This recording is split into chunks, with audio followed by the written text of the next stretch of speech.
Hello, and welcome to another episode of Bètá Convo. I am Nadia Eke, your fabulous host. For those of you who are joining us for the first time, welcome. Where have you been? Bètá Convo is proudly sponsored by AthleticsAfrica in collaboration with Axxelerate. Our aim here is to provide athletes a platform to really share their stories and to to facilitate the process to help them brand themselves as more than just a sport. So on today's episode, we are excited to be joined here by Stephen Mozia, who is a Nigerian Olympic thrower, well, former Nigerian Olympic thrower. I've known Stephen for a while. We both were in the Ivy League. He went to Cornell, I went to Columbia. So I'm well acquainted with Stephen. And Stephen, we're really excited to have you here. Welcome to the show. We're really excited to dive into who you are. But before we do, why don't you just give us a little bit of a background for the people that don't know you? I mean, you're a thrower, so we're the underrated event. So give people a little bit of a background on who you are, what you're doing, and jump right into it. Okay, well, Stephen Mozia. Well, now I live in Austin, Texas. I was a shot putter for Nigeria, through the discus, and was just an overall thrower for them for about 5-6 years. Beforehand, went to Cornell, kind of like you said, and was a shot putter, discus thrower, hammer thrower there as well. But yeah, I guess now I reside in Austin, Texas, work as a sales exec at selling software essentially at an engineering company called Rockwell. So.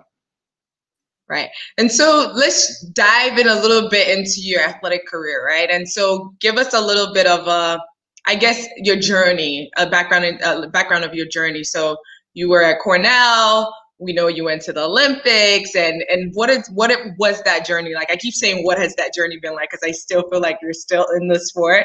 But kind of walk us through, what that journey was like, and how you got to where you are now in terms of deciding to retire. Well, I guess my track journey kind of started from back in high school. My shoe size grew 5 feet basically in 1 year. So I basically just tripped over myself a whole bunch. And I always think that's like a funny story because I was like the most unathletic person you probably ever met. Like I was known for tripping over myself. And then that made someone say, you got to learn some footwork. And I joined shot put. And every single year, I just got exponentially better. So, same thing kind of going to college. I didn't think I would be some phenomenal, shot putter in the future. I just kind of thought I'm going to do the best I possibly can while I'm at Cornell. And every single year just got better and better till getting runner-up a couple times at NCAAs and then graduating. The Olympics was in shooting distance. I basically was like, hey, if I just, put my head down, grind. I also had a full-time job at the same time. So I was just kind of working 24 hours a day, whether I was on work or track. And over time, I just basically kept PRing, hit the standard pretty early indoors.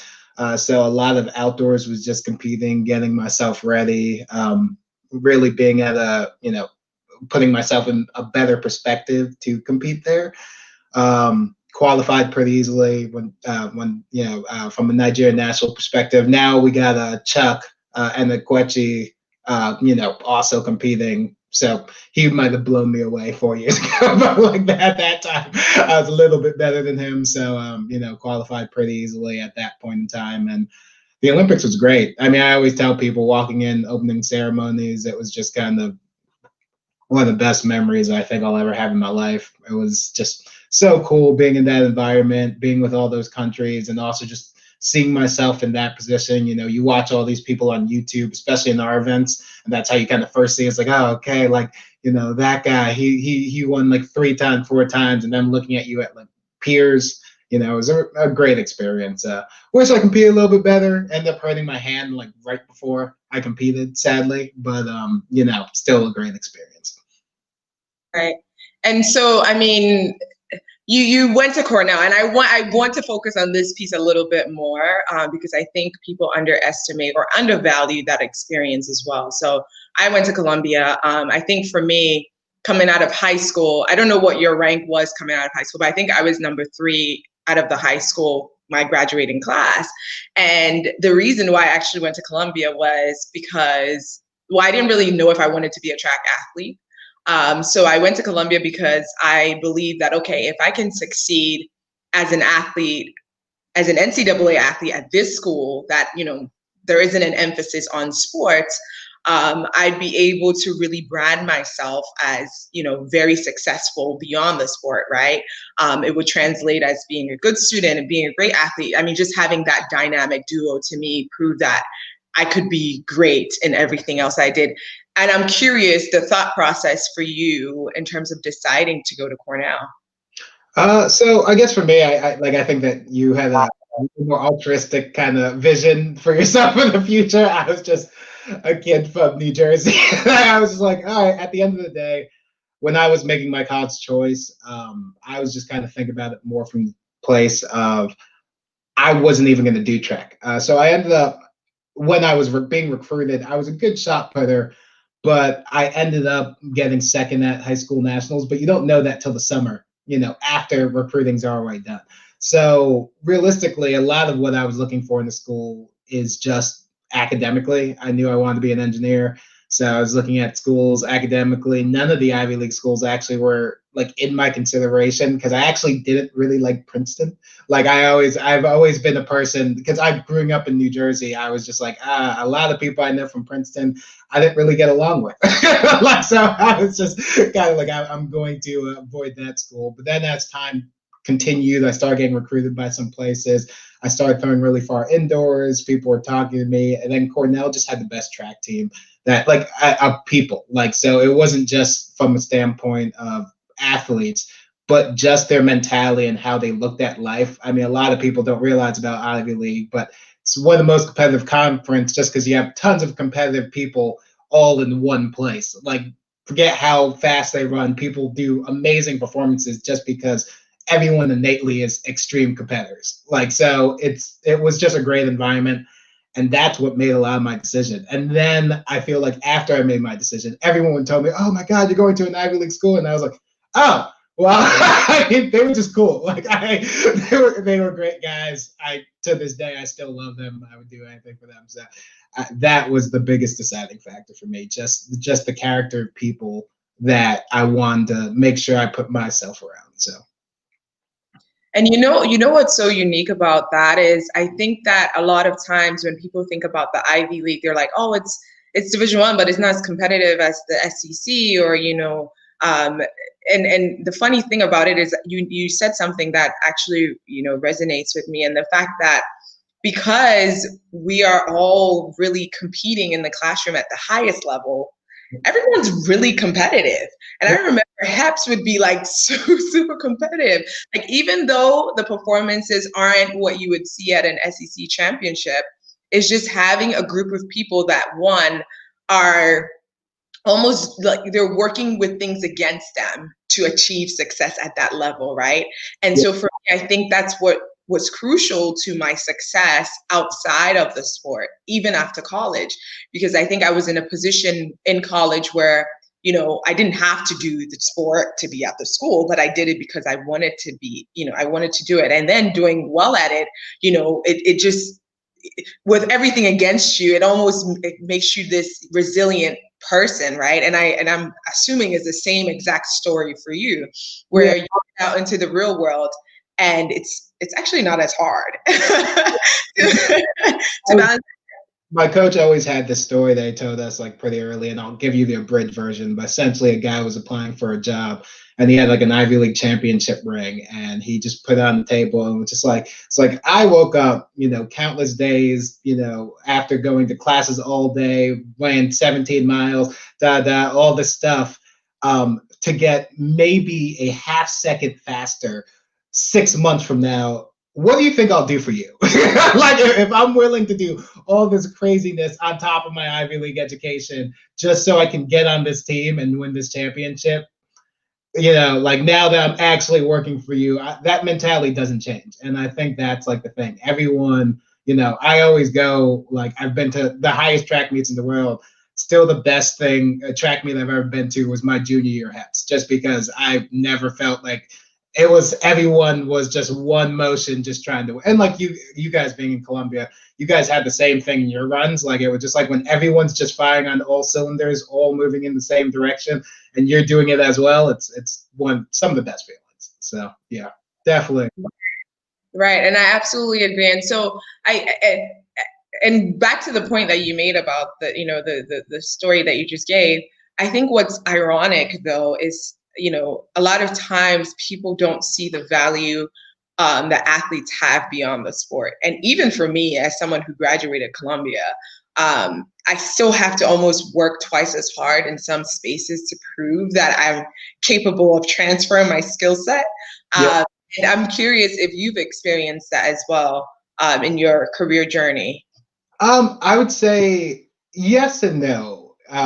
I'll first go with the yes. I would say yes, just because the first thing that people think of when you're an athlete, of course, is that, oh, you got here because you're an athlete.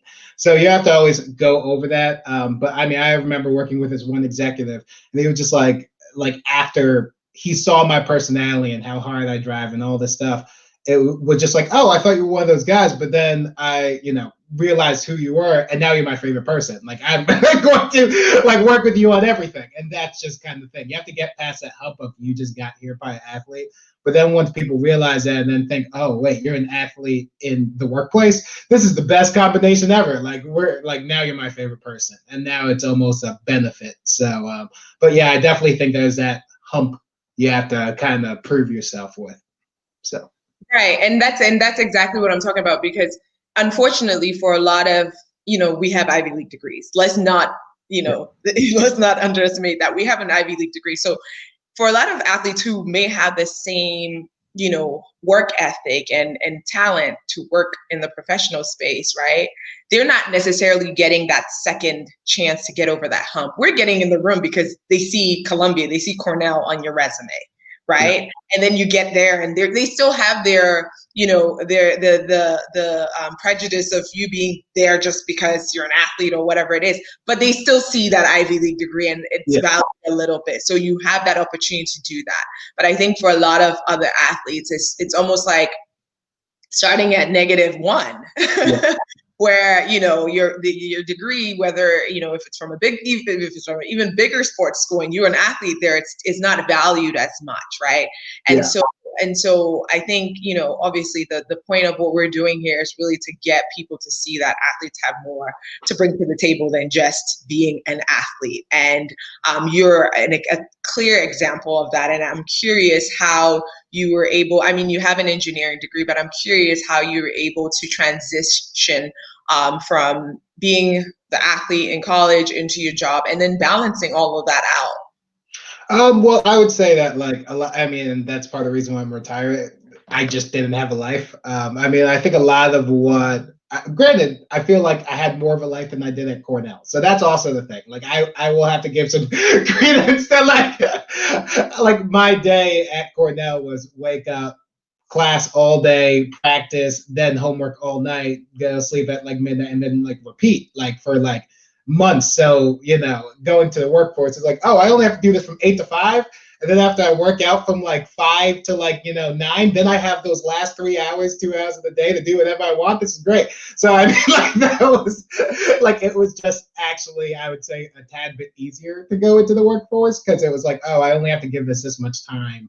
And then I could go do what I need to do in order. But that, I mean, I'm not going to lie, like the days that they get long and repetitive. And it's just a lot of, I mean, you being a triple jumper and I mean, track athlete just in general, a lot of it's doing the same things over and over again every single day and just being meticulous about, I have to get, I need to lift, I need to work out, I need to stretch, I need ice, and I need to repeat every single day, basically. I need to drill, I need to da.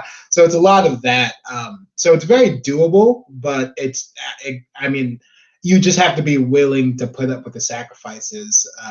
I mean, so yeah, the transition wasn't really bad for me because I was used to just working all day long. But I would say the hardest transition was probably along the lines of, I would actually say like everyone doesn't have the athlete mentality. So I'm usually much more ready to go in my work life of just like, all right, let's get started. Let's do something. And like, I think work is a lot more of realizing everyone doesn't have your personality. And like, I'm just like, guys, why don't we all want to win here? Because I've always worked in a sales-ish role in the sales realm. So it's like always like, let's go win, let's go do things. And it's like, no, let's relax, Stephen, let's strategize. And I was like, strategy should just be working hard, putting yourself in the best position, and then going to win. And it's like everyone, doesn't necessarily look the same on that. So yeah, I mean, the transition for me was pretty simple, but I would say the biggest part of the transition is realizing everyone doesn't have an athlete mindset. So.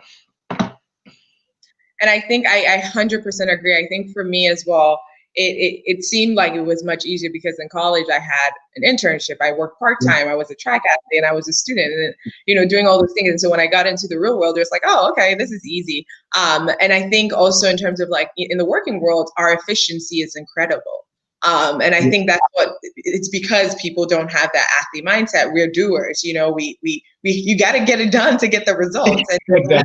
Have that mentality when we're working, and I think that's what a lot of people don't realize. And even some athletes who aren't empowered to pursue a career beyond the sport is that fear of not bringing a skill set. But I think oftentimes it's about leaning into the things that you've been doing all your life, which is your work ethic, your ability to commit to something, your ability to be result oriented, and I think that, it's important that this message is out for athletes to see that. But we're going to hop on a quick break. And when we get back, we're going to talk a little bit more about what you're doing now, your career, you started a new job. So we definitely want to dive into that a little bit more, but we'll be back on we're going to take a quick break and then we'll be back to chat about that. Sounds good. Audio Jungle.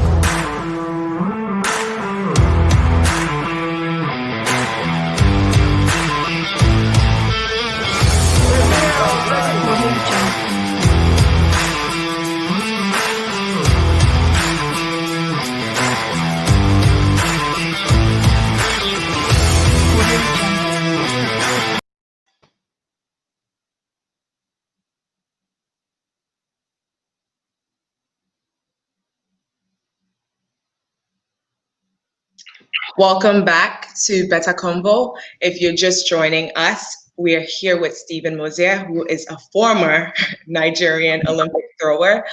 Before the break, we were just talking about, Stephen, who he is, his trajectory as an athlete so far, and, how he's going about his career now that he's retired. And so, Stephen, if you're still there, yeah, Stephen. Yeah, so as we were talking about before, we were talking about, your career before the sport. We talked about, being an Ivy League student athlete and how that has helped you get to where you are in your professional careers, right? Yeah. And so now on this half of the show, why don't we dive in a little bit into what it is that you actually do? What is your career outside of the sport? Okay, sure. So I guess currently, I just recently have gotten a new job. So I guess I'll just talk about my new job first. So I work for Rockwell Automation, which is pretty much the largest automation company in the world at this point. They focus on selling things to automate manufacturing processes. What I do specifically for them is I'm a sales executive for them that sells software solutions around augmented reality and IoT. So I basically sell software to manufacturing sites that makes their lives more efficient. Whether it's dashboarding, being able, if you've seen the new AR apps, being able to literally open up your phone and see how to fix something in 3D space, all that kind of stuff. So I'm, at the end of the day, also a tech nerd. If you come to my house, it's just a smart house with all the Google Homes and all that stuff. So a lot of what I do is now just kind of doing that in the working world. So. And so in terms of, how you got into your career, I'm assuming part of it was because obviously you have that engineering degree and you wanted to work in that field. But I'm assuming the reason why you kind of balanced track and work was because of the financial constraints of the sport. Well, yes. I mean, I also say that I have Nigerian parents, so like if that is also part of that. But yeah, I mean, of course, being shot putter is not the most lucrative thing. And if I'm being honest, I never saw I think I'll coach high schoolers and things like that, but I've never thought like coaching was where I wanted to go after I, finished the sport. So it just kind of was one of those things where I wanted to make sure I put myself in the best place from an actual career standpoint. So I never really had a mindset that I was gonna, work. I would say, just do track full time. I always thought I was gonna work at least somewhat. So. And do you think that that decision impacted your performance at all, or do you think that it? I mean, I have had international track meets where I was like, okay, so I have a customer presentation on Thursday. I need to fly to Croatia on Friday. Got to compete on Saturday, and then I have another presentation on Tuesday. So I got to make sure I get back, and that was just reality. So I mean, that was a lot of what my career was. It was focusing on I need to focus on work, but at the same time, put myself in the position to be able to compete against these guys as well. So of course, if I probably did it full time, I would have competed better, but then on the same argument, I could say maybe financially I wouldn't be as comfortable, so I might have not competed better, and I might have put too much pressure on myself saying, oh, if I don't win this meet, how am I going to pay for my apartment? So I might feel that way more too. So who knows how that would have been if I did it full time. Yeah, I think for us, as a triple jumper, I completely identify with that. We don't make anything. But it's almost like a lose-lose situation where it's like either you commit 100% to the sport and be financially unstable, or balance, competing with work and all these other things that you're trying to do. And it seems that the latter is better because essentially, I mean, the window of opportunity for track and field is this big. In terms of, contracts and, they're pretty much non-existent, right? So I'm curious, did you have one? Did you have a contract? So not really. I mean, I had a contract with Velasa, but they were more of a kind of I would say more of a kind of sales agreement to ourselves. Like the more that we promoted their products and people use our promo codes and things along those lines, the more money that we would make. Past that, in shot put, there's not many shot put shoe companies, so pretty much everyone's sponsored by Nike. So if you don't sign a contract with Nike, you're most likely not getting an agreement. I mean, there's some people who are outside of that realm, but I would say 90% of shot putters who are making money from a sponsorship is Nike. So they are basically your one window opportunity. I probably needed to place at an international track meet if I want, and by that I mean Worlds, in order to get that contract. So I had conversations with them during the Olympic year, but once again, I just didn't place at one of those track meets, so just never got one. And you know what's so unfortunate, and I always think about this all the time in terms of branding and sponsorships. I honestly think that brands have the formula wrong. And I say this because I look at you as an athlete who has an engineering degree, you have a sales background. Wouldn't it make sense that a partnership with a brand that's sponsoring you would be centered around those skill sets that you have? So essentially, you're working for the brand, but you have that flexibility to train. And then who's to say after you're done competing, you're working for them full time, right? And it's always unfortunate, to me that, those sorts of partnerships are not happening with athletes. And even with you, I'm curious in terms of, we have a few more minutes, but before we wrap up, I'm curious in terms of how effective has, the network that you've had around you been in terms of getting you these sorts of, I don't know if you've had any of those sorts of partnerships, like creative partnerships. I mean, not a ton. I mean, I've had some things, but in general, I haven't felt like they were kind of worth my time more than anything.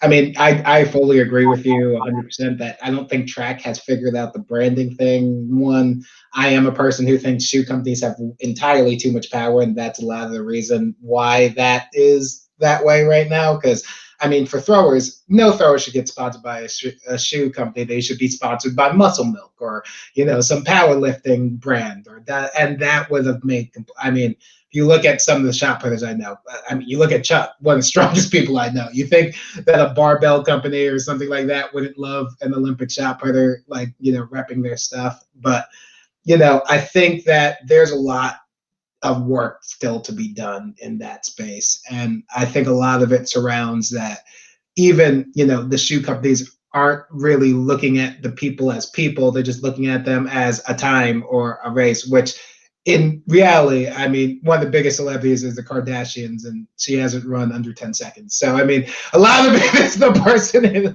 themselves. And you could there should be a little less connection between, how I would say good you are and, what you can bring to a possible brand. I mean, and that's proven in pretty much every sport. Odell Beckham Jr. made, Nike millions of dollars. He's been injured all year. So I think at the end of the year, like, so much of creating a brand is more than just how fast you run. So yeah, absolutely agree. And I think that, and social media has really changed the landscape and really hurt track and field athletes a lot. I think because the identity of the athlete has been put in this box of, just a clothing sponsor, get some gear, get some shoes, wear it at a meet, and that's where it ends. And so now that you have social media influencers who have millions of followers, it's cheaper for Nike to just have them wear their stuff and not have to sponsor them at any meets. Yeah, very much. It makes sense. But that's because of the model that has been created for sponsorship for athletes. But I also think that as athletes, we've done a disservice to ourselves because of the lack of transparency.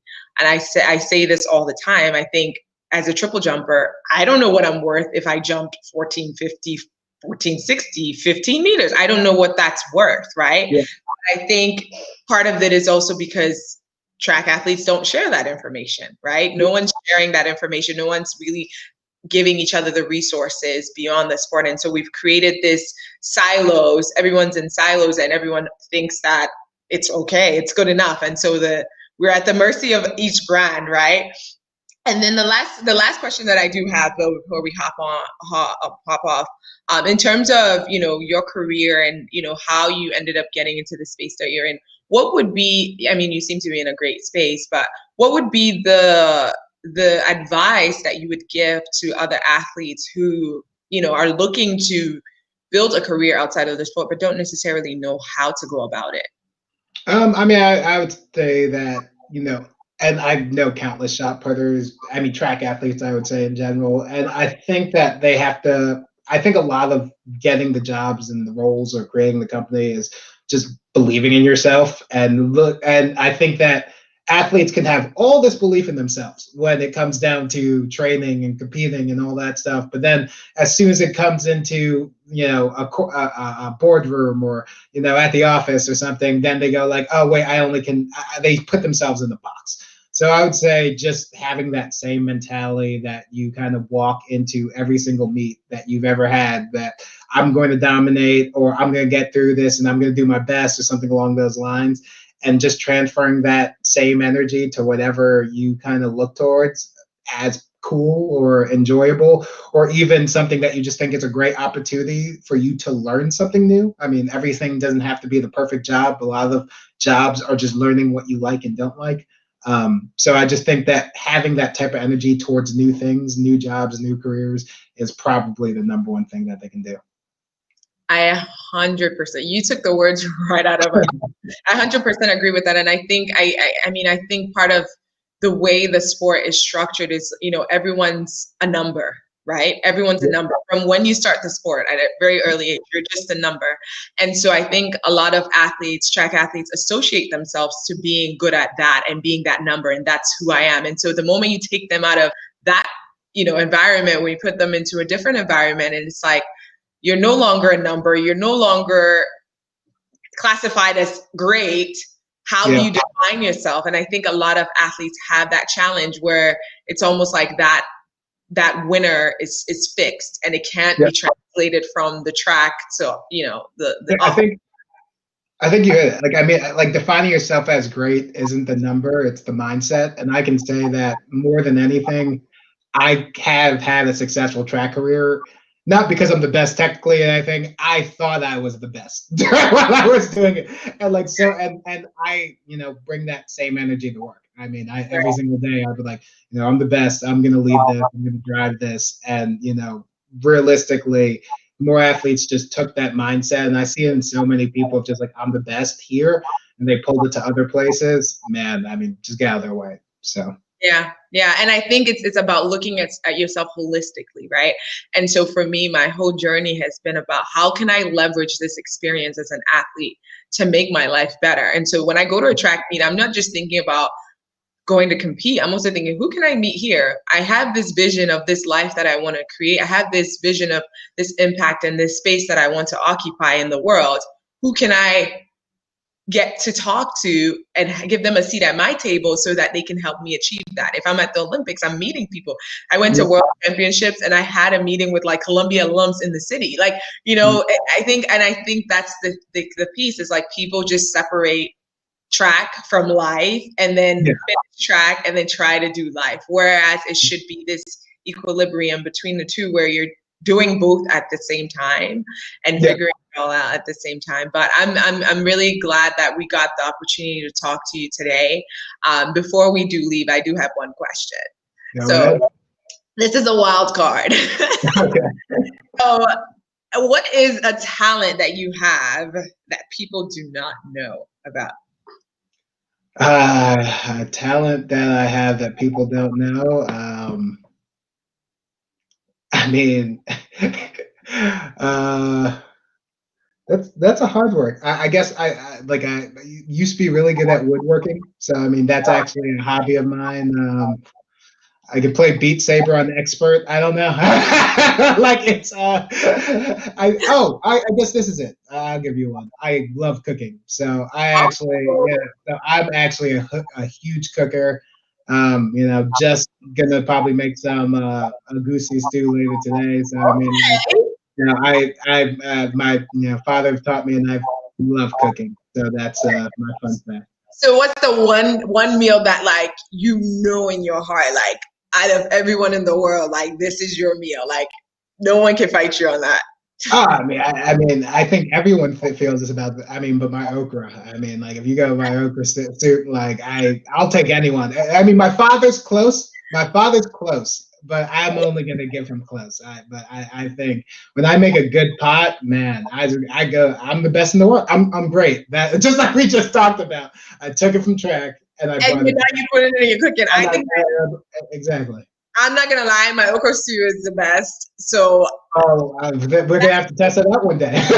That's just me. But Stephen, honestly, thank you so much. It's really been a pleasure to have you here with us today and really hear your story. And I would love to continue this conversation. And if you're watching and enjoy this conversation as well, feel free to continue having that in the discussion box below. As I mentioned, Stephen, thank you so much. Thank you everyone for tuning in today. Stay tuned for next week's episode right here. You know where to find me. And if you haven't done so already, follow AthleticsAfrica and Axxelerate now on Instagram for more content. And I look forward to seeing you all next weekend. And before that, actually, have a Merry Christmas, have a happy holiday, spend time with your family. Till next week, it's been real. Thank you.